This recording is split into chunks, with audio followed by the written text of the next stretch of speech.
All right, all right. Evening, everyone. Okay, I think I can get a little bit more energy than that. We got a full house tonight. Good evening, everyone. Company, I love that. That is a round of applause for that. Thank you. Yeah, and welcome to I think I taking the mic out with that one. You hear me? Okay, I love you. Okay. Welcome to a Busboys and Poets books presentation here at Busboys and Acosta. We are here to celebrate the and one and only Dr. Daniel Black for his book Black on Black. At this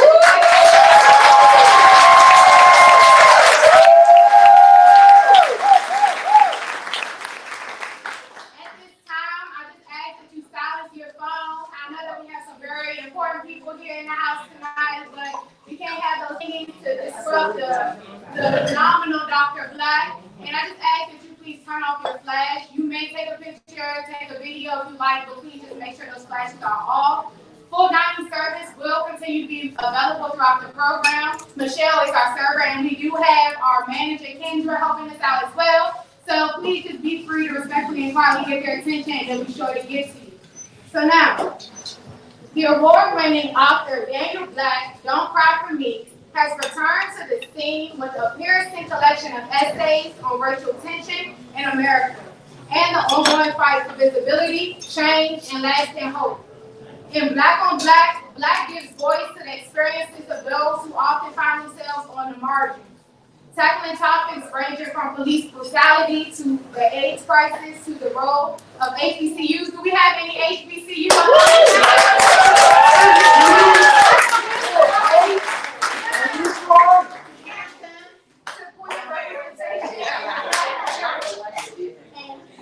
Black on Black celebrates the resilience, fortitude, and survival. Look, that's the HBCU over there.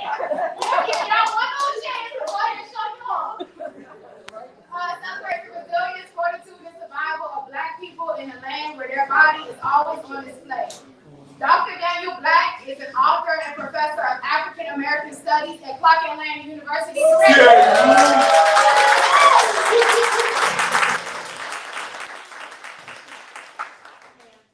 book, The Common Perfect Peace, they tell me of a home and don't cry for me.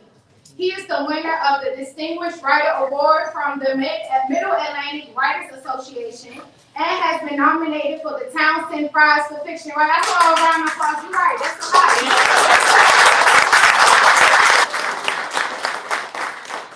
He was raised in Blackwell, Arkansas, lives in Atlanta, Georgia, and is the founder of the You're Gonna Have to Help Me.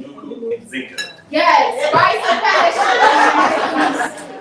a mentoring society for people of African descent. And so now, without further ado, I will turn over the mic to Dr. Daniel.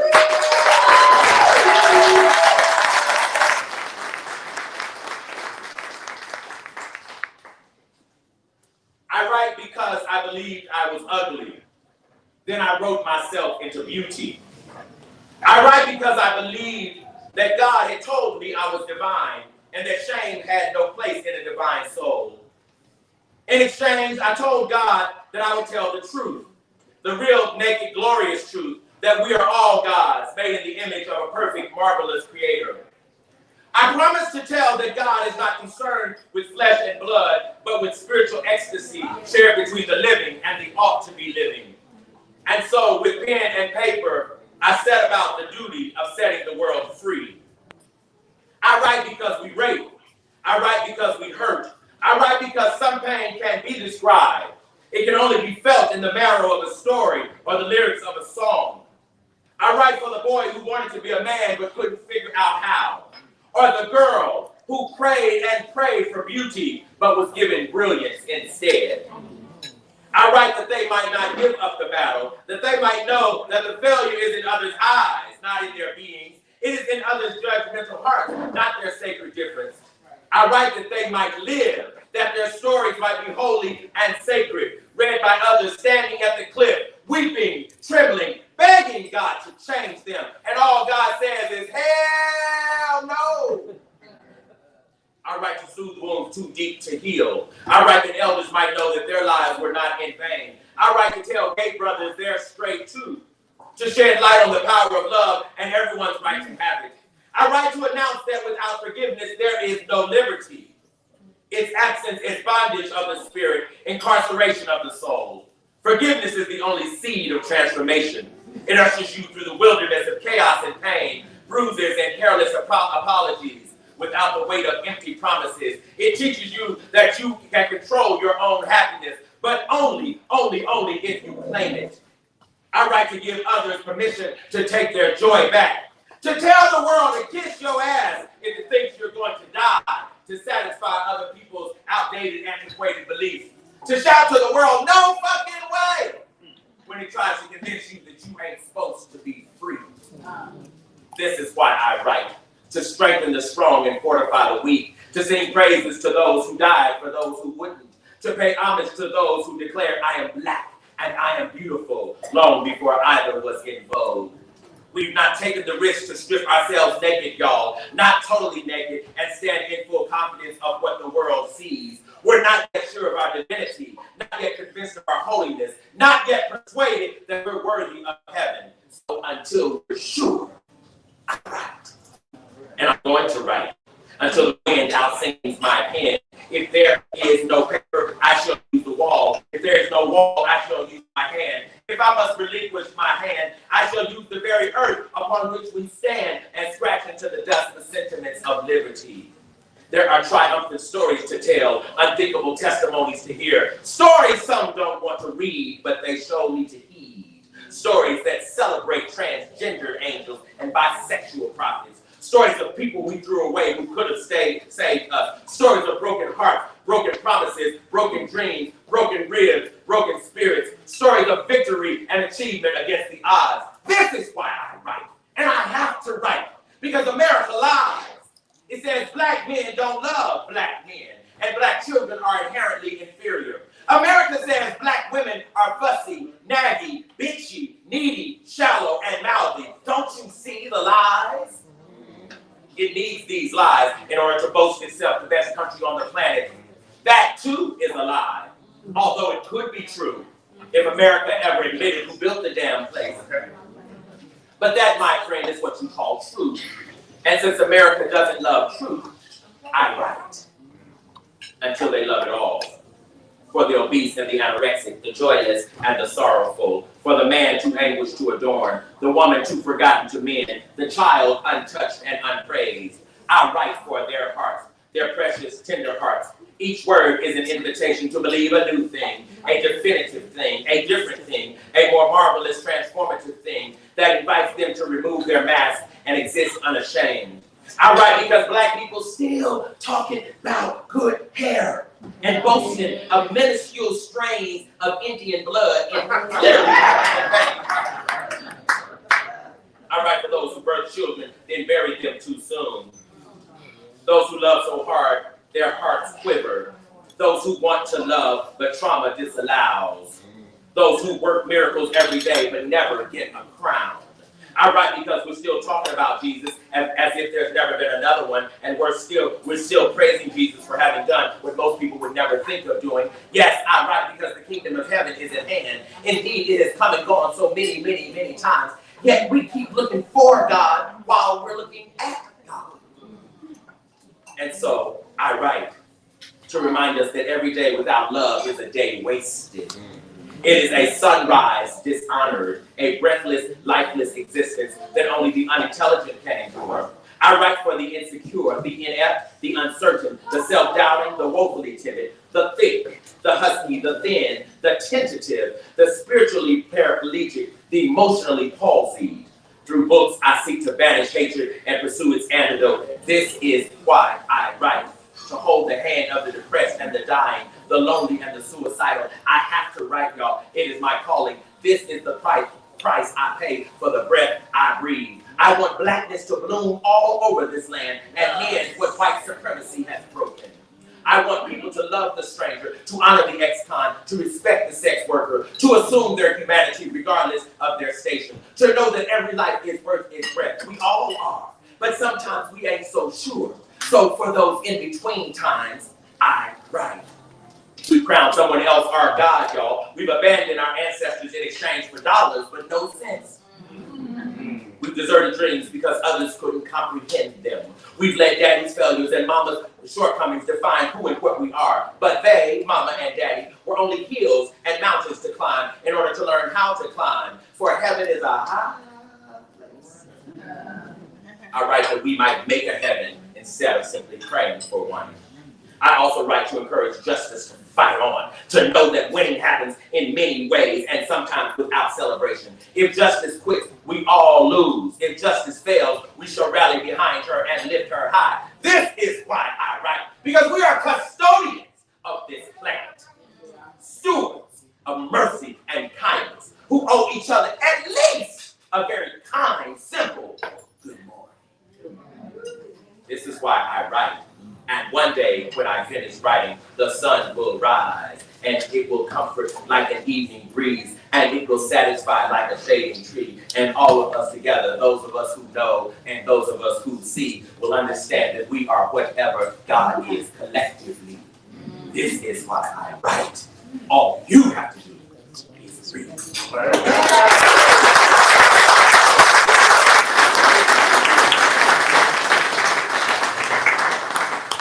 Good evening, good evening, good evening, good evening. Good evening to everyone. I'm really happy. So many folks are here. Thank you. So many of my people are here. All of you are my people. And I'm really excited about it. I'm excited about this book. I'm excited about the conversations this book has engendered and more to come. And the real truth of the matter is I wrote this book in order to dare to tell the truth, right? And to believe that in telling the truth, it would set me and somebody else free, right? And somebody else, and then hopefully somebody else, and then somebody else, right? And then another, and then another. And I realized that imprisonment is part of the process of freedom. That you really only know freedom, that you really only reach it if you really understand the limitations of one's own self-imposed incarceration, right? That to walk in one's bondage is really preparation for one understanding the depth and the price of the soon-to-come freedom. And so I want to read just a little about that kind of bondage. I had no idea at 19 that I could love myself without a closet. I'd been made to believe self-worth was what others thought about you, and I knew what they thought. I was talented, but not adored. Gifted, but not glorified. Others shook their heads as if my being had been a waste of God's time. Every Sunday, someone prayed for me, either from the pews or standing boldly before me with hands high and lifted up. I felt guilty of some crime I had not committed, but I submitted. If God was willing to change me, I was certainly willing to be changed. Yet God never said a mumbling word. So after years of weeping and pleading, I let others pray for me without my participation. I just stood by obediently and waited. Funny thing, they never laid hands on me. Now I know why. As an adult, after earning a few degrees and finally meeting God, I came to understand that I didn't need a closet. I didn't even want one. It's not for proud men and women who know who they are. It's for insecure people who enjoy homosexual acts without bearing the weight of the identity. The closet welcomes no femmes, no clockable queens, no obvious dice. It only houses those who honor status quo constructions of gender. I learned quickly that nail polish, even nail polish, bans a man from the closet. Makeup of any amount is a sure rejection. No sequin, no floral pattern pants, no arched eyebrows, no fake hair, no unnecessary weeping unless your mother dies. No professional dancing, no love of baking, you can grill. No standing with hands on hips, no large hoop earrings, no reading of romance novels, no reading, period.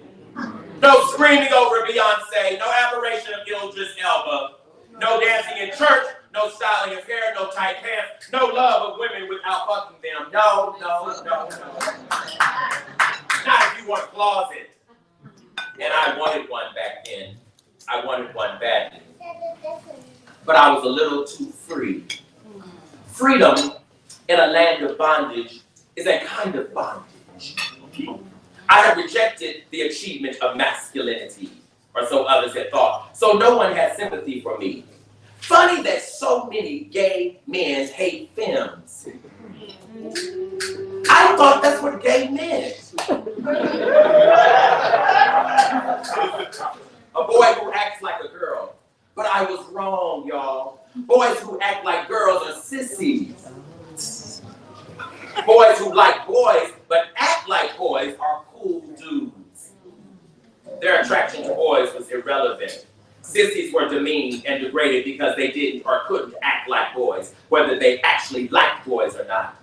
A closet required masculinity. Even abstinence would be acceptable if accompanied by the performance of prowess. So there was no hope for me. Some men could get away with baking cookies if they did so for their own children, or they could weep freely if into the eyes of a female lover. But me, I was too far gone. I bought flowers for myself and stared at their beauty. I wore beaded bracelets and matching necklaces. I had posters of Morris Chestnut, Nate Parker, and Layman Rucker on my wall.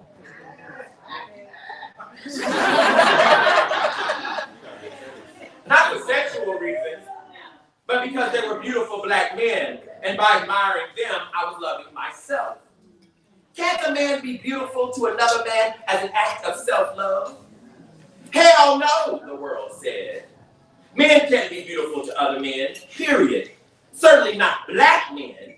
We can deem each other cool, or eyed, or straight, meaning acceptably attractive, but not downright beautiful. That word is reserved for people and things we seek to possess, to own, to devour. I learned this much, much too late.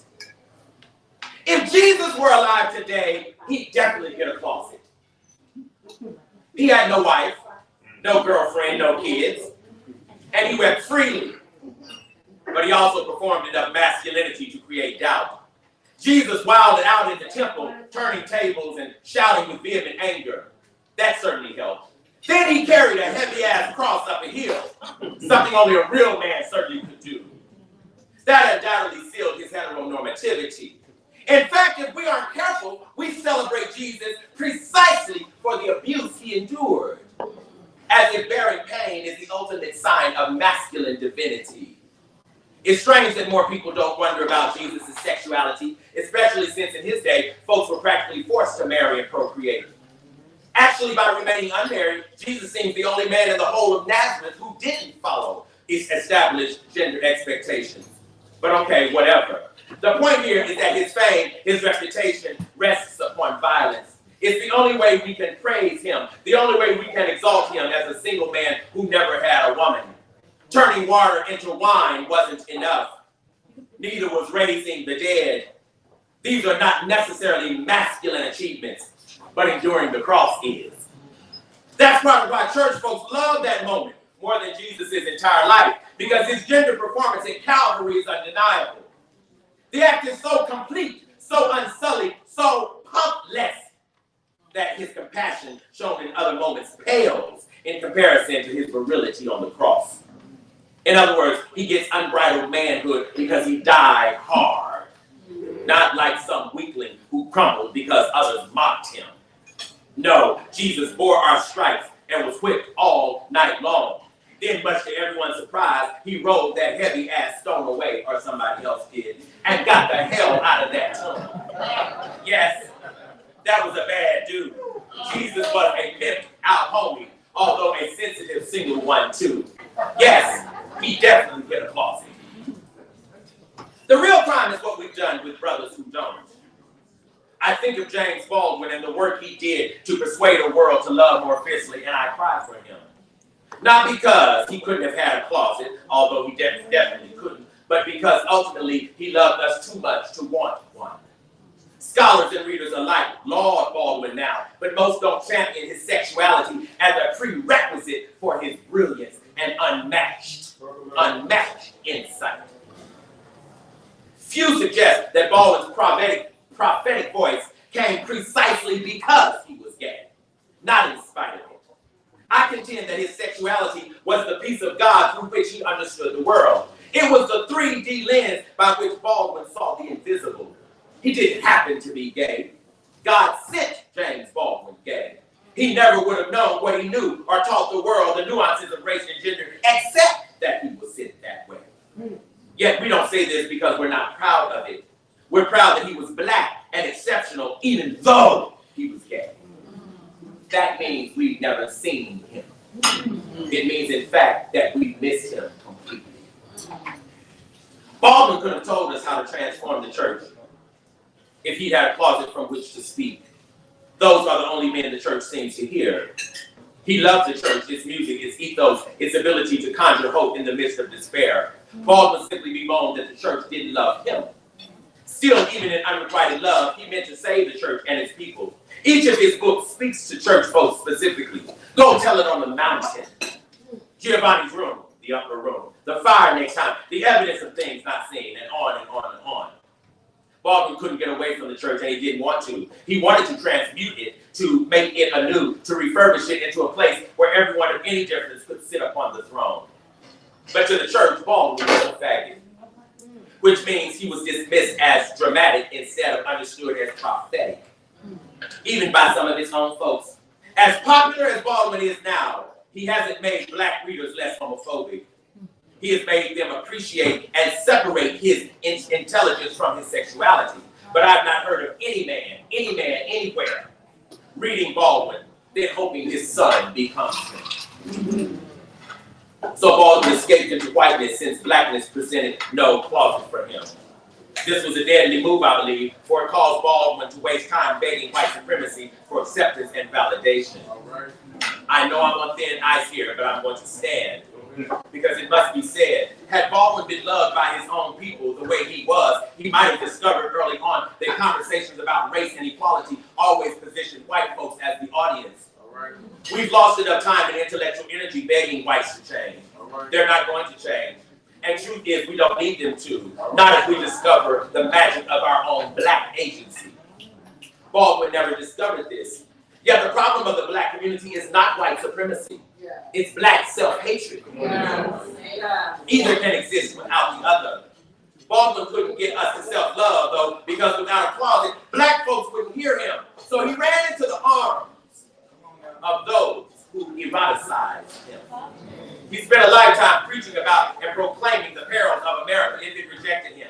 And it still rejected him. There could be no good end to his story. This is not to say that Baldwin's life was meaningless. No. Baldwin's insight is, in fact, priceless and unmatched. Yet I do believe he was caught in an interstitial space between black rejection and white objectification. All because he was too effeminate for black folks and too black for white folks. He was the lone soul crying in the wilderness for place and context from which he might thrive, and no one seemed to welcome him fully. Not exactly as he was. And since he wasn't willing, or more probably able, to cower to the demands of sanctioned masculinity, he had no choice but to sing his song in a strange land. For this reason, his self-imposed exile to France makes sense. However, the sad part is that had he discovered his own African beauty, Baldwin always thought he was ugly. We might be freer now. But because his voice was too high, his wrist too limp, his face too black, we didn't hear this prophet, this sissified man of God. So now we pay.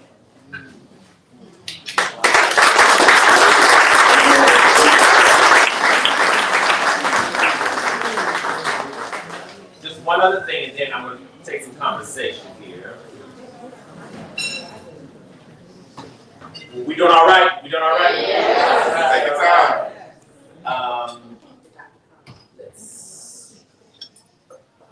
I'm just going to introduce this.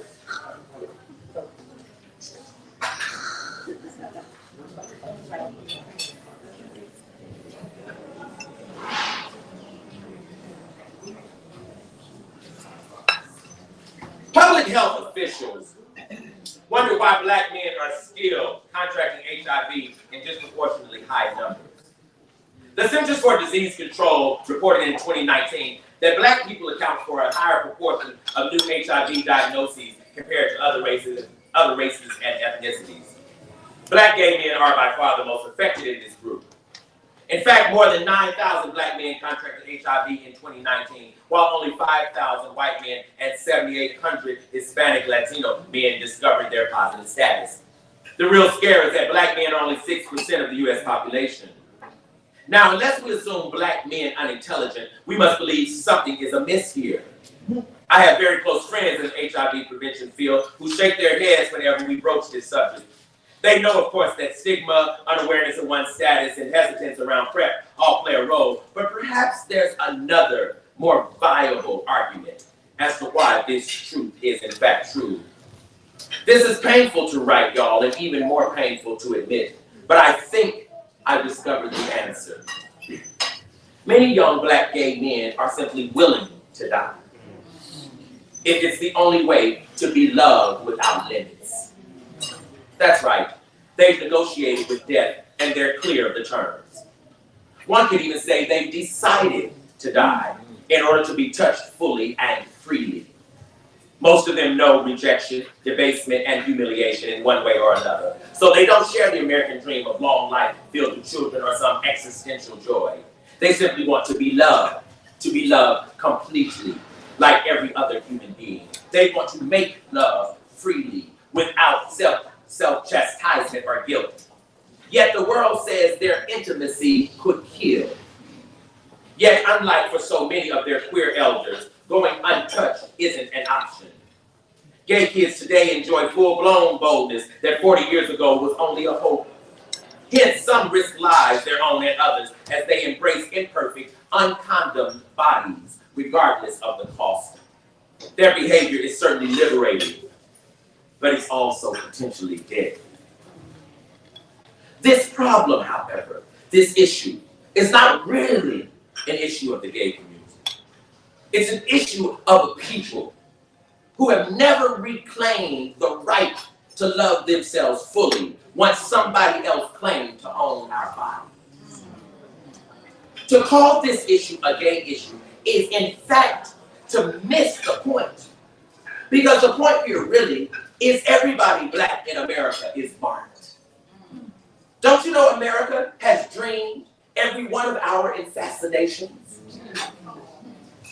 Each of us, every single one of us, as black folks, walk around with a time clock on our backs. Young black gay men simply are saying, I want to be loved before I must leave. We understand this. You must understand it too. This is for us to fix. It's not for us to pray about. It's for us to gather and talk about and build alliances around.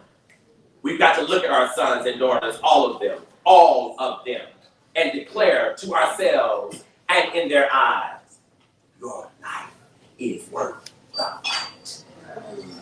Your life is worth the fight. Your life is worth the fight. And then we must do the work of saving. The Savior we've been praying for, the Savior we've been praying to is you.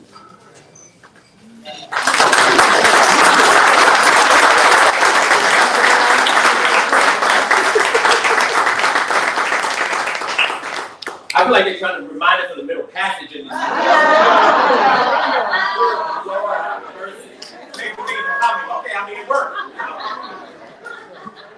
Let me say two things, and I'll open this conversation. This is my 30th year on faculty at Clark Atlanta University.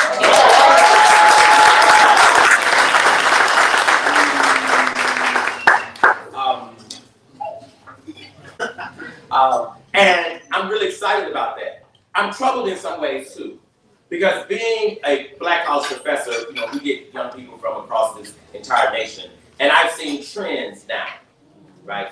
And I've seen patterns, and some of them in the last couple of years have been so unbelievably troubling to me that I said something has to be done, and we can't just talk. We keep praying about things and God doesn't show up.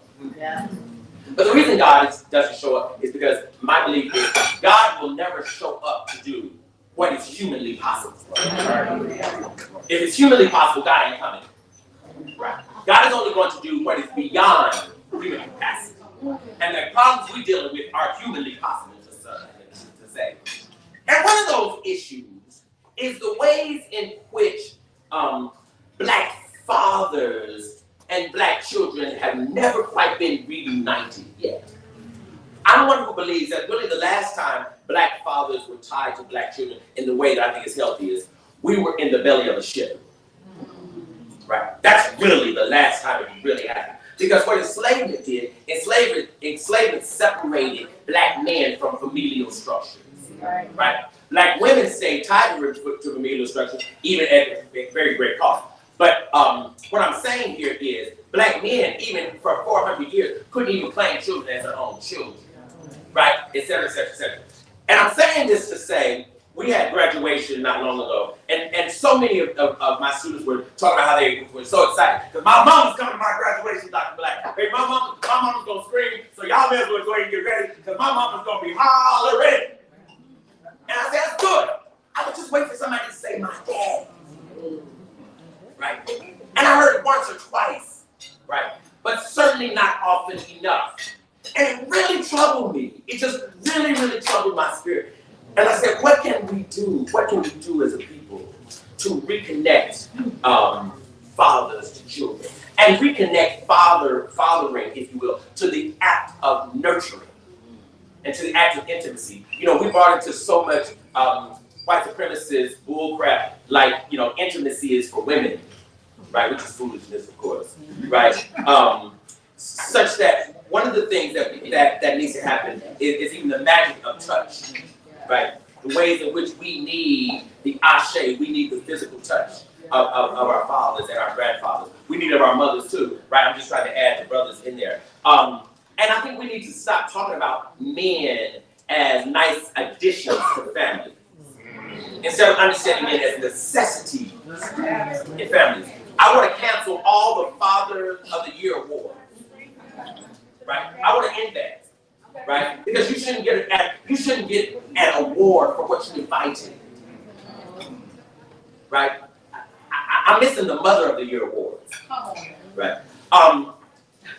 And what I really want us to do is to take a risk to know and believe that we have the answers to these issues in terms of black people, right? I write in this book about the black church, and I think we need the church. I think we even physically need the buildings, right? We don't need the theology, though, right?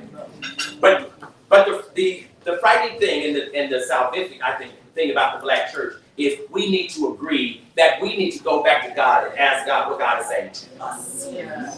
We need to say that and write that.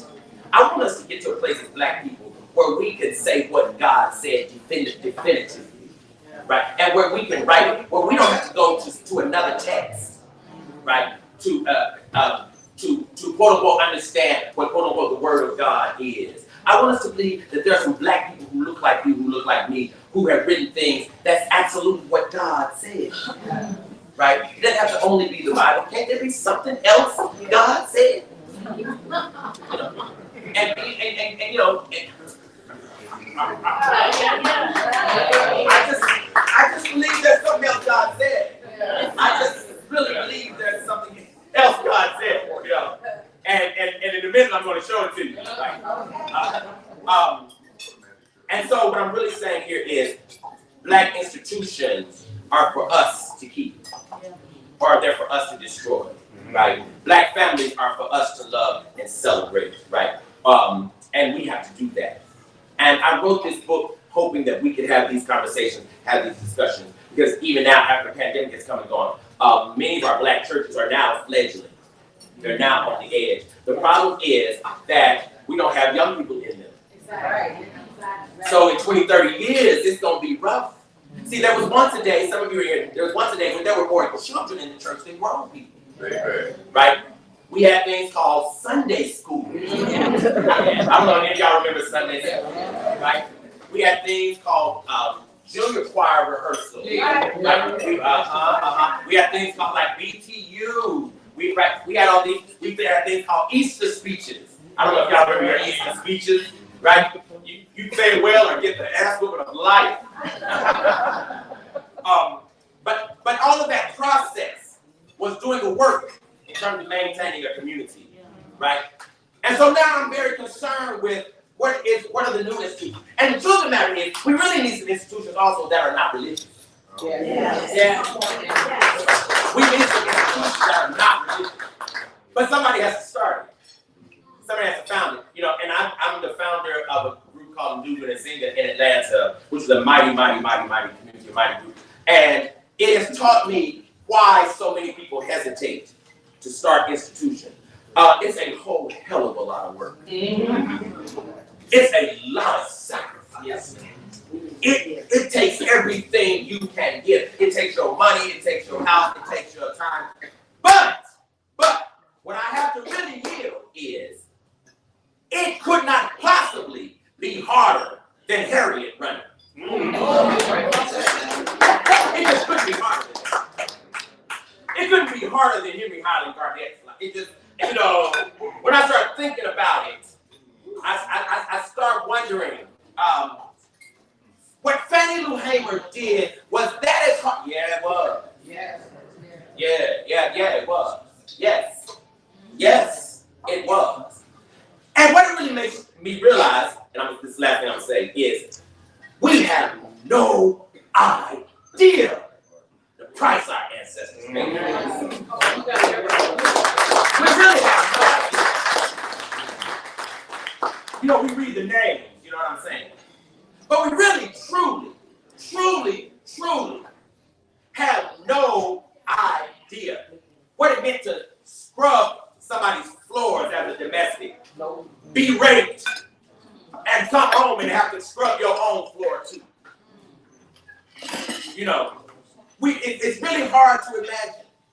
And one of the things I want to do in this book is to force us to imagine, right? To call those names and to really understand that we were paid for at a very high price.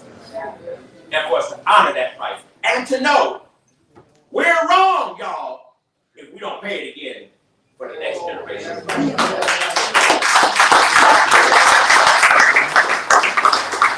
We have to do it. When I look at these little children, they're supposed to look in my eye, and I'm supposed to say, we got you. We got you. Not, I don't know what's going to become of you. No, something's wrong with elders who say that to their children. Hell yeah, I know what's going to become of you, because I'm opening the way for you. Get ready. I'm making your way straight right now. You're going to be fine. I don't care what they do in America. I don't care who the president is. Don't y'all know, regardless of all the presidents, black people still live? We still make it. It's who we is. It's what we do. You know. And so I'm willing to pay that price. It's been rough. It's been rough. And this is why black people dream of heaven. I get it now. Because as y'all don't know the name Claire Ward. But as Claire Ward used to say, surely, you know, but see, be careful. Surely what? Surely this sacrifice is going to be worth it. Surely some young person is going to come along and appreciate it. Surely some black kid is going to put the variables together and is going to thrive in spite of their struggles. Surely some black families are going to fight to stay together. Surely we're going to get to a place where we see the sanctity of every black soul who ever made it.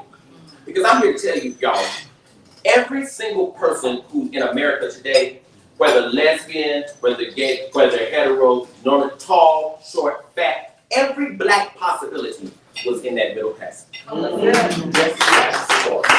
black possibility. That means it paid for the right to be. And our job is to bring that being forth, right, in everything and in absolutely everyone. Some people ask, well, where did this title come from? Black on black. First of all, that's hot, right? Black on black. I lied to tell people that it's my name, but it is. My name is Daddy. Like, it is. Right? I was talking to an amazing scholar. And I said, brother, what should I call this book? And he said, well, your name is Black. And you talk about black stuff. Why don't you say black on black? I was like, black on black on black on black on black. That great scholar was Dr. Greg Carter.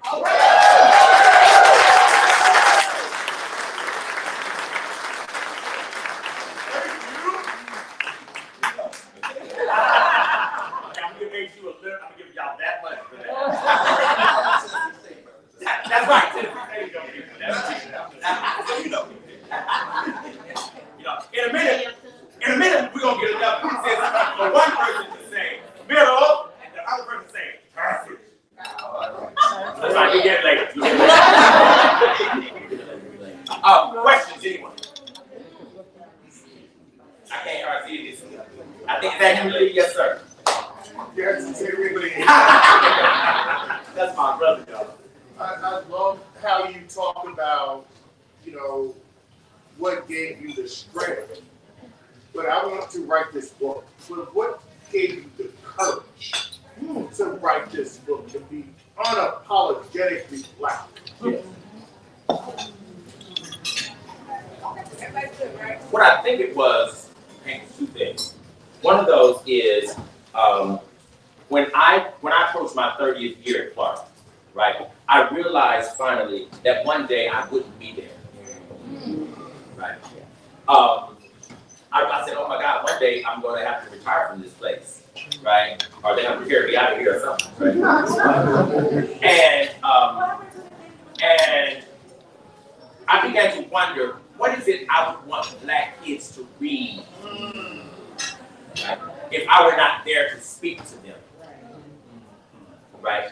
And a lot of this came to me. Even the essay was about HBCU, right? Because if we're not careful, we're going to give those away too. Right? That's one thing. The other thing, Hank, was my great-grandmother. My great-grandmother, who was born in the 1890s, lived next door to us when I was a little kid. And she told me something years and years and years ago that really just kind of came to me clearly. My brothers were picking on me one day. I'm the youngest of 4 brothers. And they were picking on me one day, and I went to my grandmother crying, and she said, listen, I'm going to tell you something.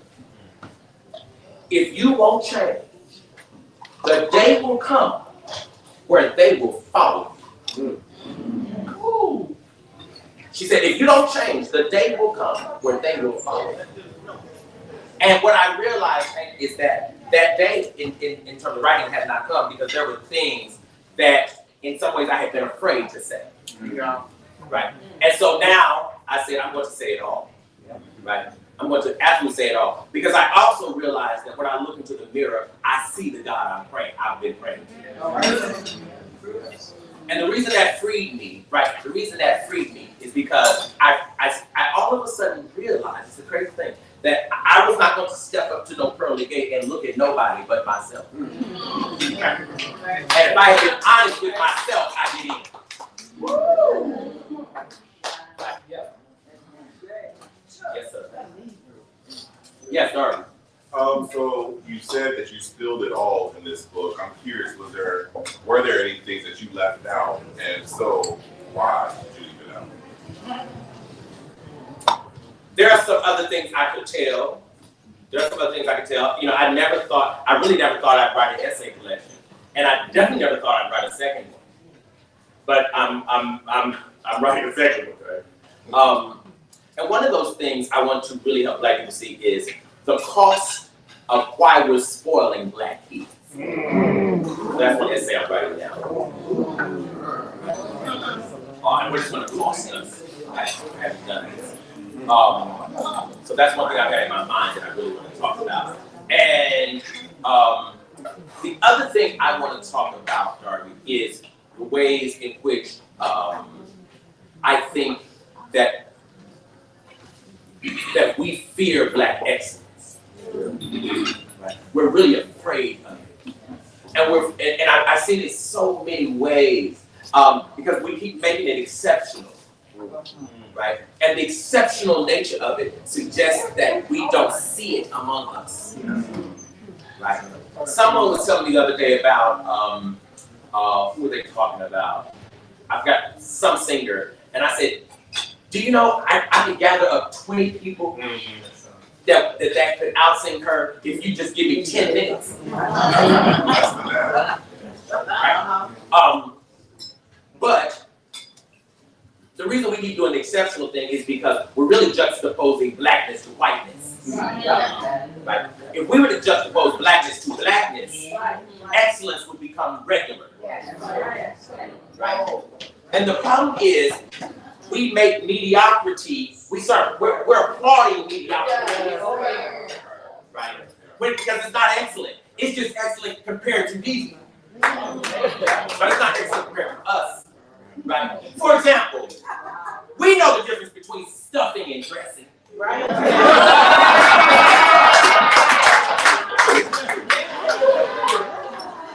Don't we? We know. We know.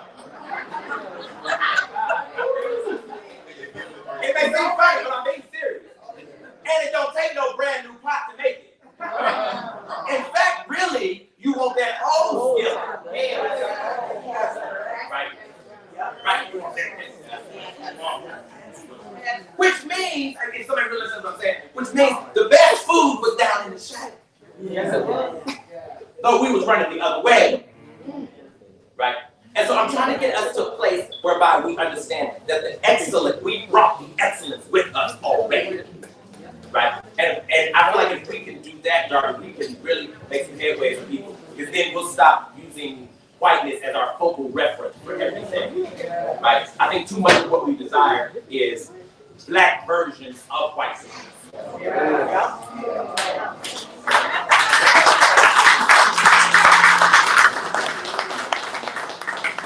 Someone else. Yes, ma'am. Hi, Dr. Black. How are you? I'm good. My question was about your comment on institutions that we need for young people outside of religion. Yes.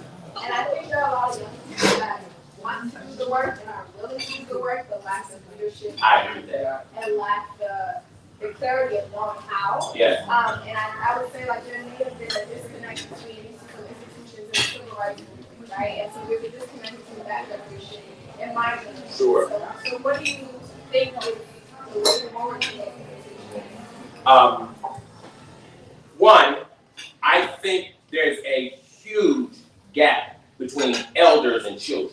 Yes. That's extremely costly, right? There was a time when children used to hang out with elders, or used to be watched by elders, right? Back in the day, if some of y'all are over 40 or so, they sent kids south for the summer, right? All summer long, whether you wanted to or not. But some of this was in order that children would be connected to inheritances and to legacy. Right? This was land, this was people, this is auntie, this is uncle, this is church, etc., etc. So one of the things I'm saying that I see now is I learned a lot of things, I learned a lot of wisdom because my grandmother, my great grandmother who was in her 90s, that's who I hung out with when school was over during the summer. And there were things she said to me that my parents could never have said to me. Right? So that ancient wisdom is irreplaceable. It's really, truly irreplaceable. In fact, I want to believe that every single classroom, if we can do it in communities around the country, every single classroom should get one elder. Right? These folks who are at home, right? These 75, 85, sit up in these classrooms. Right? And just let them just be there. Because sometimes an elder can just speak a word to you. Right? And just get you together. Right? And so I'm saying that disconnect has made it such that we have enormously talented young people, unbelievably talented young people. But the wisdom factor sometimes is the missing link. Right? And I think in some places, certainly not all, I think in some places hip hop to me is the greatest example of this. Some of the most brilliant minds I have ever encountered manifest in hip hop music. Some of the rhymes, it's mind-boggling. It's just mind-boggling. That's the talent part. Right? But who in the world could pay me to demean myself? See, that's a lack of elder wisdom. Because, yeah, when I was 16, I wanted money too. I ain't mad about that. Right? But my father would have beat the hell out of me if I had recorded a record, right, that said all the niggas, the money wouldn't have even mattered. It'd be done. I just throw the records away, break them, I don't even want them. Because the reprimand would have been so severe, right? But this is not child's problem. Part of this issue is we have grown people who don't want to be elders. That's the problem. Because a lot of young people are saying, help me, right? They're reaching out. And we're saying, that ain't me. You know, y'all heard these people say, I don't want to be no role model. That's called a fool. If you're an adult, you're a role model. That's what we do, right? It's like a child saying, I don't want to be a child. You don't have a choice. But the elder doesn't either. So I'm saying all of that simply and say we need a reconnection between them. Because the elder's wisdom could redirect the pool of that talent and make it do the transformative work it can really do for people.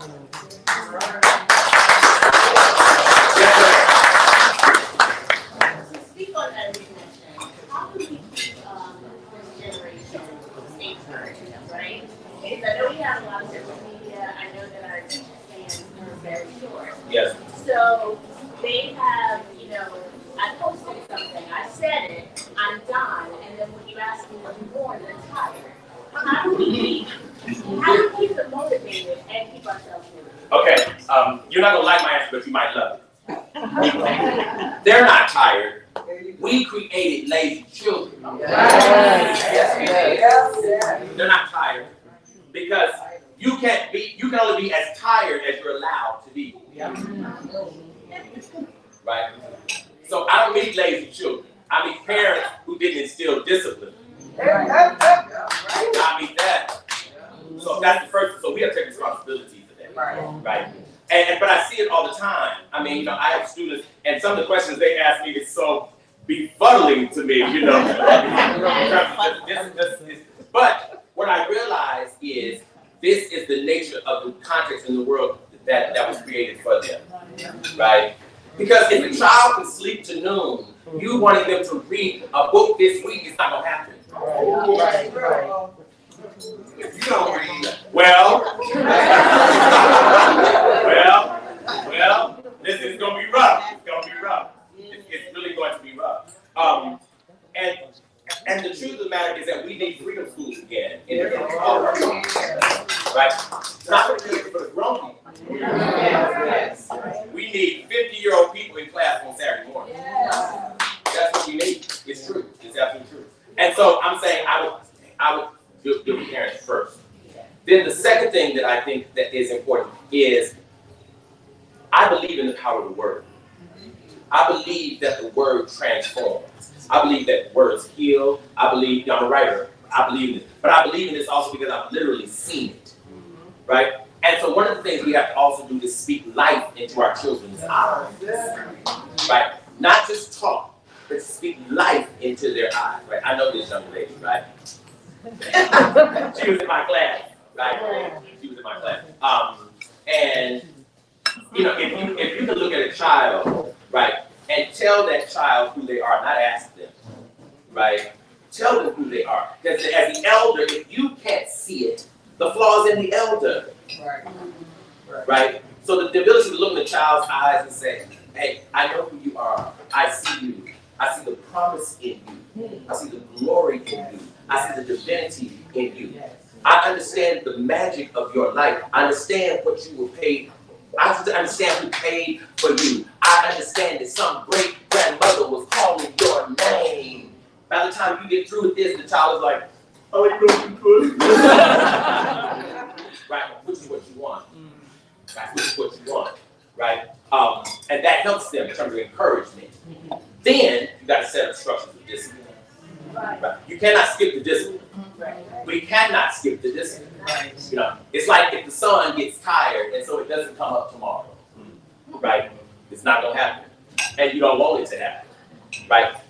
So those two things in tandem, I think, will transform us. Yes. Yes, sir. Dr. Black, I have a question that kind of pivots and dovetails well with her question. In listening to you and you talk about the role of the church or even defining spirituality outside the traditional biblical canons, I was thinking about just the role of institutions in our society, how we depend on institutions, and but how the institutions may not work for our benefit, despite what they may be designed to do in public policy space. So if you could speak to how can we work to do what the young lady was talking about in terms of connecting and training our children, our communities. When we live in a society that really depends on institutions and government fixtures to do that for us. And sometimes I would argue crowd out the space Sure. people to do some Sure. of these things. Sure. And now we talk about the freedom schools, for example. Yes. Now you're talking about something that's completely outside the mainstream. Yes. And so all the things that might come along, that's what you speak to a little bit about. Yes. How do we work around and through and in spite of all these institutions? Sure. and families? First of all, of course, as you know, Eric, all cultures have institutions, right? And institutions don't have to have buildings, right? Institutions are really processes, right, by which a culture perpetuates itself, right? If you have folks in the country who come together to harvest crops, that is an institution, right? We just weren't calling it that, right? But it's an institution because it's doing a collective communal work, right? And one of the institutions we need desperately is we need rituals, right? But that are not necessarily church, right? We need rituals to teach children how to remember. We need rituals to connect children to ancestral memory, right? And we can teach that. Our elders have done it, right? I've done it. We need it. We need institutions of naming, right? Because most of us are walking around with somebody else's name. We're really walking around with names that absolutely deplore us while we claim it, right? So the name already has us at odds in terms of our greatest self, right? This is why white people don't name their children African names.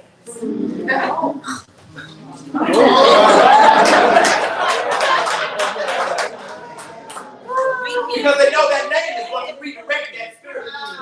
And they don't want that whiteness redirected in terms of the celebration of Africans. Right? So while we're holding somebody else's name, the name is doing a work, right, in us already. Right? And so if we had some institutions that were doing these kinds of reorientations, right, it would make all the difference on the planet. All the difference on the planet.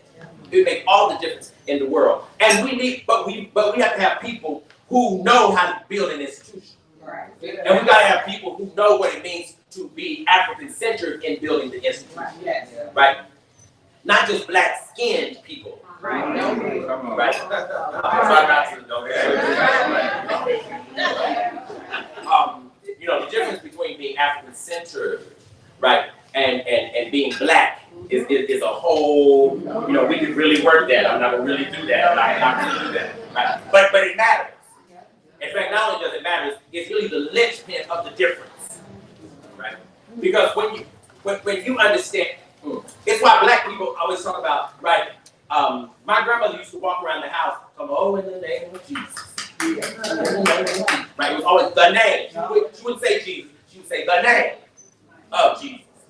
Right? And what's really deep is Jesus ain't even Jesus' name. Right?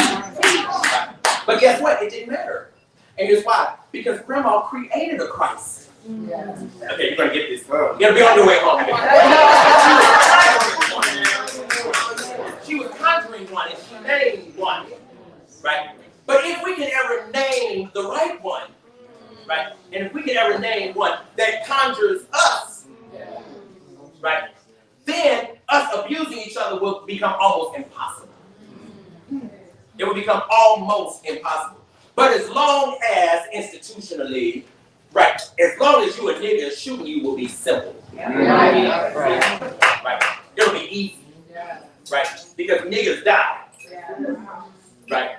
If you understand what I'm saying, right? So all of that simply to say, Brother Ricardo, that we need institutions that replace the clarity of who we are as African people and how we best move and function, right? Even quite frankly, we need institutions to teach us how to be in community, right? Because we're dying without it, right? And being together is not the same thing as being in community, right? You can have a whole lot of people in a space and there's no community at all. Right? You can also have a few people and have strong community. This is why back, 30, 40, 50 years ago, some of us, they had churches with 15 people, and some kind of way they perpetuated it, right, over 30 and 40 and 50 years. How in the world did those people take up enough money to pay a mortgage?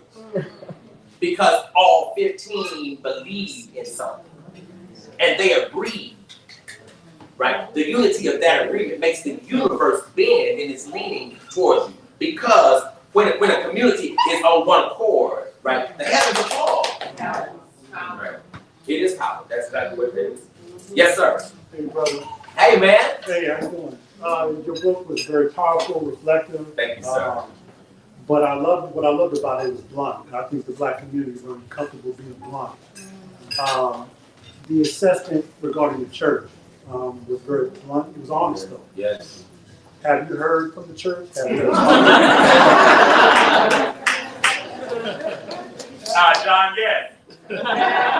Now, what's interesting about this is I haven't gotten much pushback because I never left the church. See, I'm a church musician. Right? And I always have been. I've been since I was about 5 years old. Right? So, and there are churches, in fact, there's a church in Atlanta, the entire church is reading this book, right? A church I go to. And one, people can argue, of course, the assessment. Number two, the legitimacy of it. Again, I'm there when the church opens, right? I've seen what this place does. I've also seen the ways it has saved us too, though. See, both things are true. Number one, there's no civil rights movement without the church. Right? You could not get it. Right? Also, back in the day, the church helped folks when they were struggling. People took up offerings here and there, and they give it to Miss So-and-so, or Mrs. So-and-so. They, a widow who died, they make sure she had Christmas present. Right? These were church folks who were doing this. Right? What we need now is just an overhaul of the place. And we need to be unafraid. We need to be unafraid of God. Right now, we fear God. I want us to reverence God. But we fear God because we see God as somebody else. Right? If we can see God as ourselves, right, I feel like we can rearrange the thing.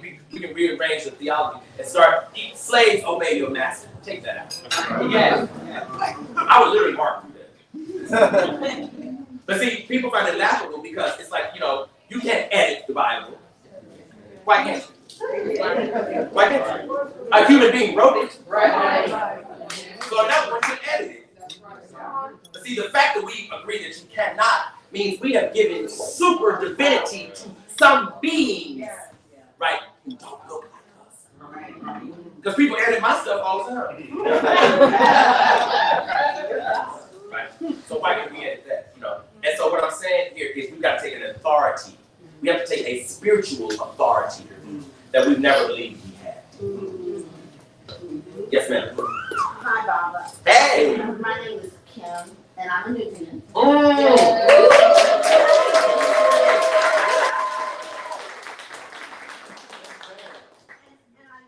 to you all the time. Love you. I love you. Everybody. What concerns me, I'm in education. I started in elementary ed, became an administrator in Atkins Center Schools. And after the pandemic, I didn't want to be around little kids, so I went to adult ed. I was in an adult education school, and I feel like we're missing a whole bunch of people. So, you work with students that are in college. I'm working with students that are on the street. I'm working with their parents who are on the street. Right. So, how do we reach them? Because I come and they think, I'm so pro-Black, you're prejudiced this holiday. I'm not prejudiced, I love my people. And of course, I'm in class with Dr. Price, I'm bringing in information, got all my books out in the classroom, and I'm trying to, and I want to know, how do we reach this group of people who's into, their rap is about guns and drugs. It's not the kind of rap that we came up with. And they're into, fast money. They don't really care if they get a GED, they're just there. And is it enough? And I know everybody can't go, but is it enough to plant a seed? Or how do we get that group? And I'm holding up to go. Kids, parents, grandparents, I'm holding it up. Sure. Okay, so. Sure. Here's what I would say to you, and then I'll take one more question, y'all. So, see if we get out of the passage here.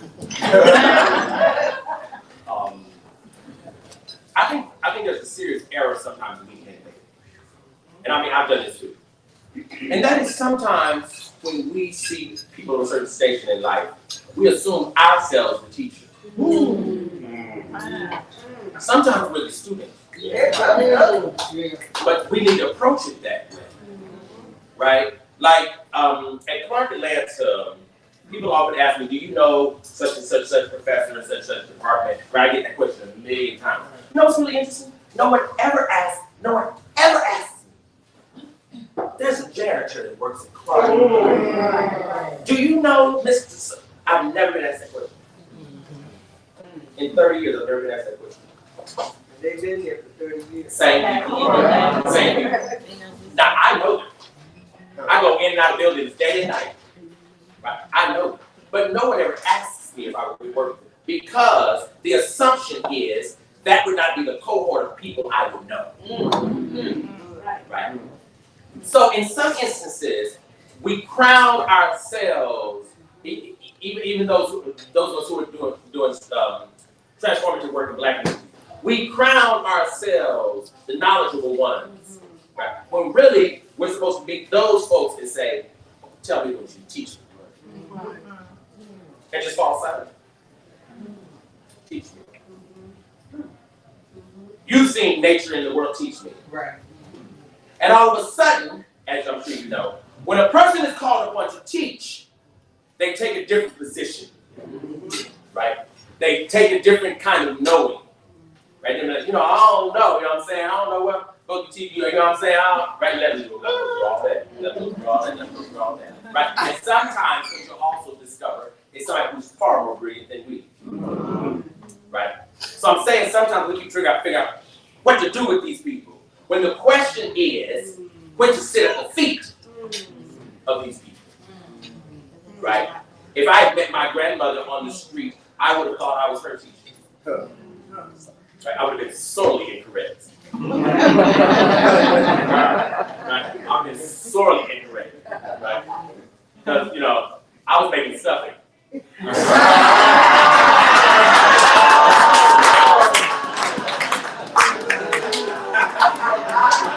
Okay. Right. Yeah. I mean, I'm saying it's a deep thing. Yeah. Right? Don't be fooled by what a person looks like in terms of understanding who this person is. In other words, concede unto everybody the possibility of divinity. Yeah. Yes, ma'am. Hello, love. How are you? Yes, ma'am. Can you maybe share with our community some of the practical rights just all kind of community things where we are practically doing these things with young people and how important it is that we go back to some of those. Yes. Every adult should claim and send to college a child who's not related to you. Every adult. Many of us in here have sent no one. Right? Because, I don't have any kids. How is that possible? What is a Black community where grown people have no kids? Who did that? When I got ready to go to college, y'all, back in Arkansas in the whenever that was, in the 80s, church got together, and I'll never forget. They got this woman folded up this money. Yeah. And she squeezed it into my mouth. She said, "Baby, take this with you." Right? It might be $10. Yep. Right? But everybody gave something. But what I realized they were saying is, this is our child. Yes. Right? I'm not talking to my parents. This is our child, and we owe him. Right. That's right. We owe him. And what I'm saying to us is, we have to claim young people. We have to claim them. See, some of us are mentoring 3,000 because 250 of us ain't mentoring nobody. Right? Everybody's got to get somebody. Right? And there are more kids than you can ever possibly know. They're everywhere. And you tell, hey, listen, you belong to me. Right? Here's what this means. This means X, Y. I don't think I spent a Christmas in my house by myself in 29 years. Right? I don't think I have. Some Christmases is 4 or 5 people. Because if there are kids on campus and ain't got nowhere to go, come on, we're going to the house. Because what we're not going to do What we're not going to do is leave you on the streets. Because if we do that, now we run the possibility of getting you all the way to grad. So come on, man. Now, yes, that means I'm going to have to buy food. It does. It does. It absolutely does. Listen, the sneakers we buy would pay for food. I don't have the money. We're lying. We're lying. If you go see Beyonce, you can buy.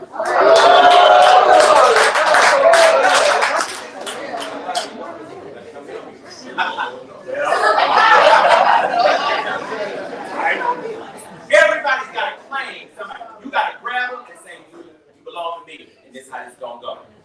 Right? There are tons of kids in this room who will tell you, this is what I do. Right? This is how this is going to go. In Karuka, right? Yes. So many young people. But I'm begging you all to start practical. Like, start putting money aside right now. There's a little kid who's next door to you. Surely you can imagine, even if their mama came, don't make any difference. They make a difference. They make it. You do it. We'll start putting money aside right now. So okay, we're going to school. I got you. I don't want to go to school. All right. Some of us in here didn't even decide we want to go to college until we were senior high school. It goes that way, right? Practical things. That's one. Then the second thing that I think is very practical that all of us can do, and that is to have public gatherings like this. Yeah. Right? Grown people public gatherings. Right? Whereby we make sure that in character, in principle, we're on one accord. Yeah. Right? That we believe similar things, not really the same thing, but similar enough things that we can maintain space together. We can maintain communities together. We can work out issues together. And our children need to see us do it. See, that's the thing. Children have got to watch grown people do this community thing. Right? So the children say, I want that. Right. When I grow up, I want that. I want to be in the middle of that. That's nice. You know, I started mentoring kids many years ago. Many of them are grown now. But when we first started, they were babies. Now, they're grown, and every time they come to town, they come to my house. Baba, when's the ritual? I'm like, God, I'm tired. But what they're saying, that's what we do. That's what we do. We always did that. So it's got to be a ritual. It's got to be a ritual. Okay, we're going to have it right here in the house, which we do all the time. Right? Because that's how we reared them. And so what I'm saying is we have to become conscientious, every single one of us. Find you a black child in whom you are completely invested. When they get in trouble, I'm coming down to the chick. I mean, you're going to fall out about it. That's what we do. If our ancestors didn't do this, we wouldn't even be here. You know how many families they destroyed? The only way we survived is because in the middle of the boat, somebody said, hey, brother, you'll be my brother. Right? I'm your brother. Right? So when we get off this boat, right? Step up. So when we get off this boat, right? According to the record, they brought two brothers. That's right. So if we have our children trace back and say, this is Uncle Clint. They never know. Right? There's no biological because the spiritual tie supersedes it.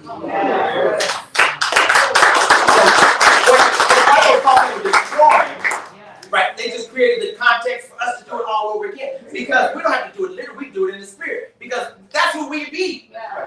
We spiritual people. Right? So Clint is my brother forever. Right? This is how this happens.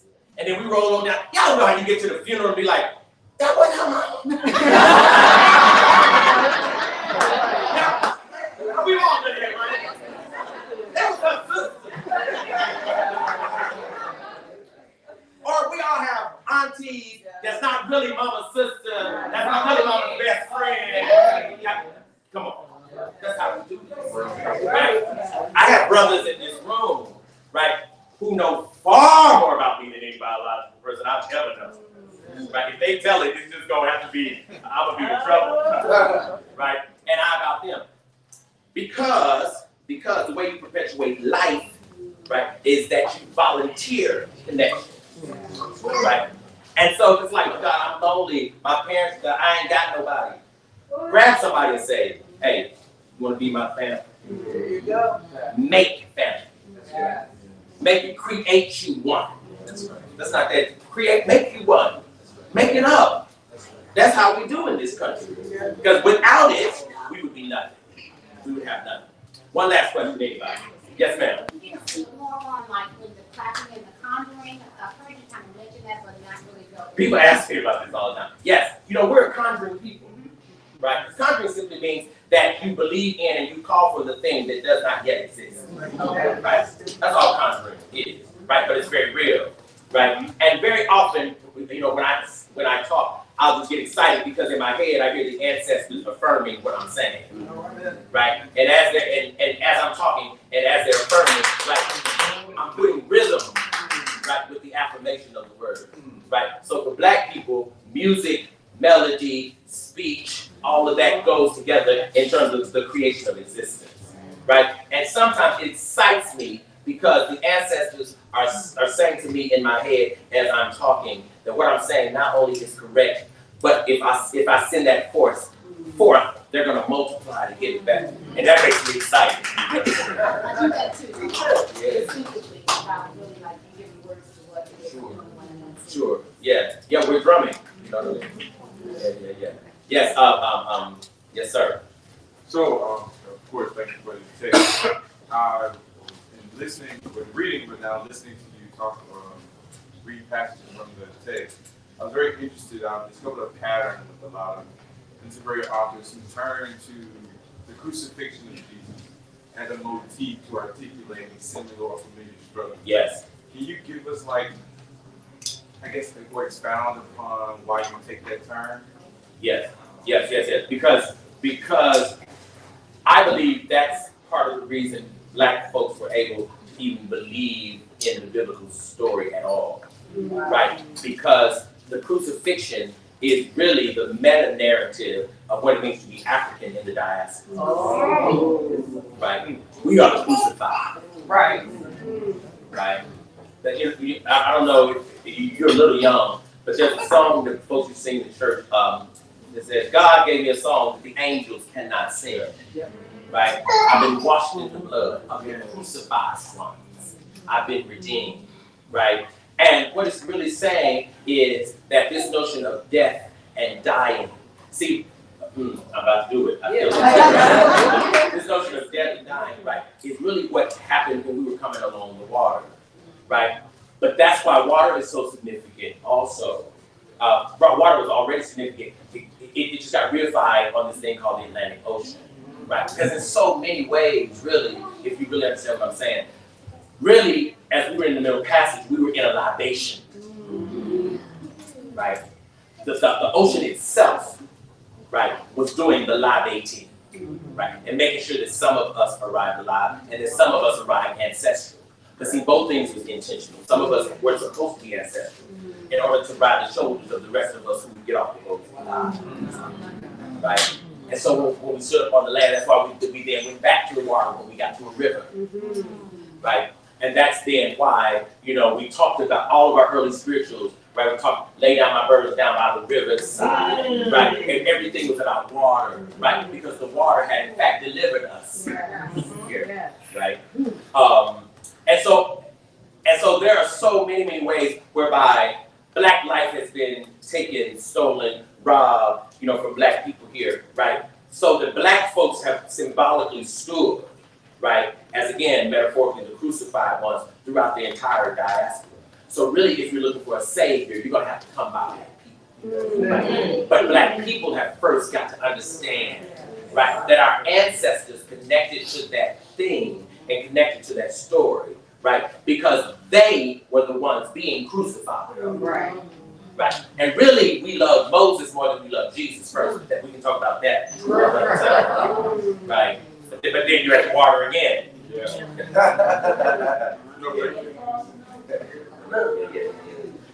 Yes, ma'am. I'll take you now. Hi, Baba Black. Hey, how you doing? Good. When you were talking earlier, somebody's question about institutions, it made me think about some institutions that I've loved but had to leave because the elders in that space were facing a lot of founder syndrome and not wanting to pass it on to the next generation. So just curious your thoughts around that. How do we deal with that? It's a hard answer, but it's an easy answer, but a hard thing to do. Right? Since I've been in leadership, I think one of the things I figured out that was very hard for me, I have to admit, but I think I figured it out. And that is too much of leadership in the West is really worshipship. Right? Which is not the African model. Right? Because really, when you're doing leadership in the African model, you're really only supposed to do leadership long enough to create another one. And when you do that, then you give it away. Right? So that no one person has it for too long. But also so that no one person pays an undue amount for the totality of the people. Right? And then, it can start off as love and end up as regret or resentment. Right? So one of the things we've done here, somebody who's been the pastor of the church 50 years, and all this kind of thing, right? Really what should happen is the minute you become pastor, start looking for the other. Right? So like I started this is what we need to do in singing. And one of the things over the years, we keep creating elders and we keep creating fathers and homies, right? And what also has to be true is, and a leader has to also understand that if you make the leadership the totality of your identity, right? A person will try to hold on to it for dear life. It's not supposed to be your being. It's supposed to be your momentary function. Right? But we do leadership as beingness in America. Right? We still talk about President Barack. Right? The real question is, what shall he do now? Right? He was the president. Magnificent. Right? It's kind of like if all your mama ever did was take care of kids, when the kids get grown, what? Which a lot of people run into. Right? Which means in many ways we're doing it wrong. Right? We're doing it wrong. We're really over spoiling children because the parent's self-worth is so fragile. Right.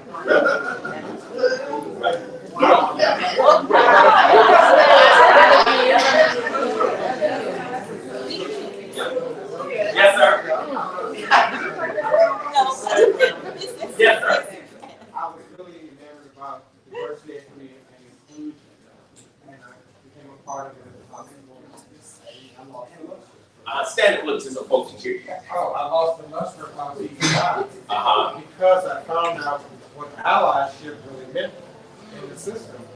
It's a systemic thing. Is you still getting power to leverage, and the person is helping you who's your ally.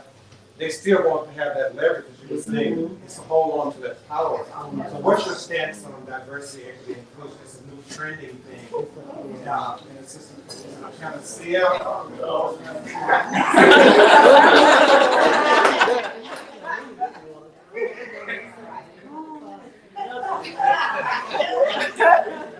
I have an answer.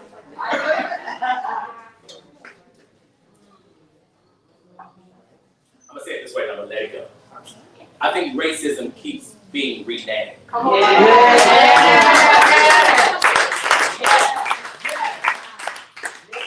Trying to figure out something to call it sweetly. Call it nicely. Something to fool people into believing right, that everybody is now included. And it's a salve on a bullet wound. But the salve won't heal it. Right? And so everybody's doing, all companies are doing, etc. It is true, everybody's doing it now. Many people are doing it now. But what I really think is that people are trying to figure out how to be nice about agreeing not to dismantle white supremacy. You're trying to figure out how to be nice about it. I noticed that, and I said I lost my life. Yeah. I was always believing in stuff like that. It just didn't feel right. Yeah, absolutely. I'll say this, and then we're going to sign books and sell books. I think that being in a black school, I've learned that there is no more diverse place in the universe. Right? Black colleges are the most diverse places I've seen on the planet. Where people get messed up is thinking that diversity, that race is the #1 variable of diversity. Right? Not only is it not, that's true, it's not. Not only is it not, but the truth of the matter is that you can have a room full of white people and black people and have no diversity. Right? And have no diversity whatsoever. Right? Diversity really has not so much to do with the notion of different economies or the notion of even different orientations. Diversity really has to do with what do you invite that you already know you don't like. That's diversity. I don't like it, I don't prefer it, and I'm sure I'm not going to agree and come. Unless we do that, we're not doing diversity. That's right. We're not really doing diversity. Right? Diversity is not, oh wow, you graduated from college too. You're middle class too. You're American, right? And you just happen to be Pacific Islander, right? And I'm like, come. You're not doing diversity. You're not doing diversity. You're doing rearrangement of sameness. Right? Yeah. Diversity is trying to figure out how in the world how do you take this single black mother and groom her to be the CEO of this company? They're not doing that. Because they don't want that. So okay, let me stop here. Let me say y'all are amazing. Thank y'all.